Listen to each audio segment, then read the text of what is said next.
Serbia planifikonte rekrutim të Albin Kurtit. Plani misterios Leptiri që u gjet në telefonin e shehollit.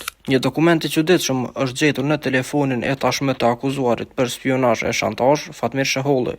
Dokumenti emërtuar Leptiri apo flutura në gjuhën shqipe tregon se si në vitin 2001, Sigurimi Shtetëror i Serbisë, RDB, kishte hartuar një plan për komprometimin dhe rekrutimin e Albin Kurtit, derisa ai vuante dënimin në burgjet e Serbisë.